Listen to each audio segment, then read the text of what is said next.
So now we're going to look at walking by faith and not by sight. So we're going to go to 2 Kings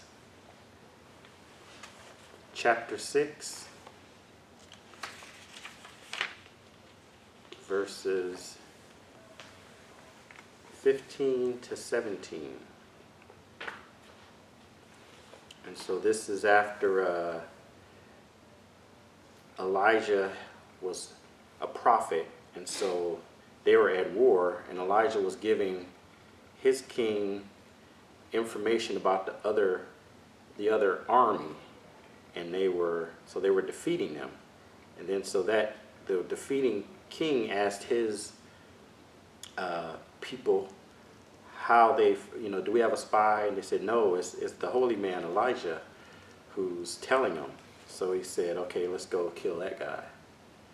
Okay, so 2 Kings chapter 6, verses 15 to 17. It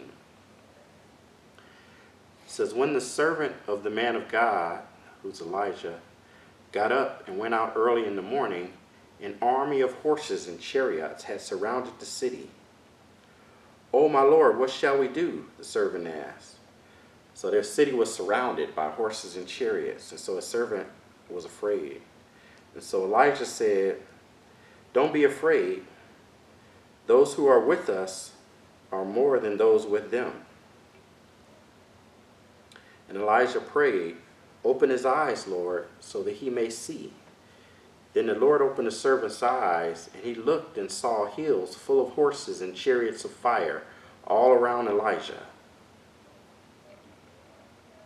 So what does it mean that the servant's eyes were open?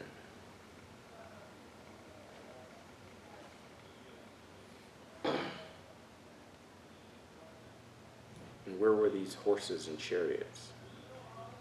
I think he was able to see beyond the physical world. He was able to see the spiritual world. Right. So he was able to, so his eyes were open, so he was able to see the spiritual world. So he was able to see that God had hosts and horses and chariots there waiting to help them. And so when Elijah said, "Those that are with us are more than are with them," was that true? Yeah. Mm-hmm. Yeah. Oh, So it's true, but even though you couldn't see it, it was true, right? Mm-hmm. Yeah. Okay. So if the servant had faith that it had, so we don't actually know if Elijah could actually see them. We know that he knew they were there and believed they were there, but we don't know whether or not he could see them. So if the servant, if his eyes hadn't been open, but he believed it, and he said those that are with them are more than them, it will still be true. So when we say walk by faith, not by sight, Mm-hmm. it doesn't mean say something long enough that's not true, and then eventually it'll become true. Right.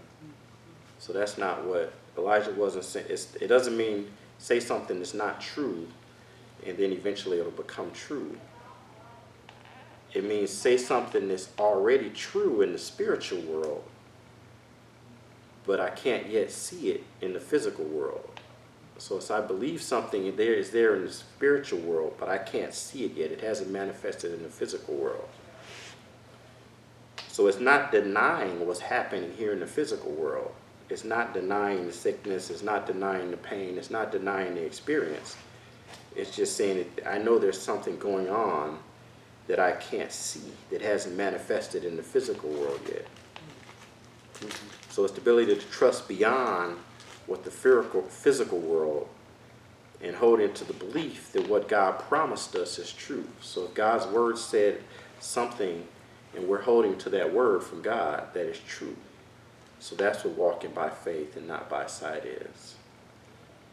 So most of the world, and even most Christians, we live by our senses. You know, if I can feel it, if I can taste it, if I can smell it, then it exists.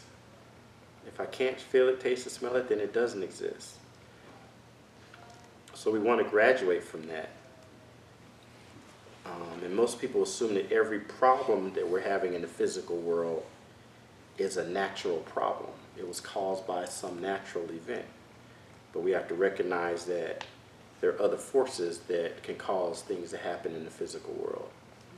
You know, we looked at the example of the demons causing sickness.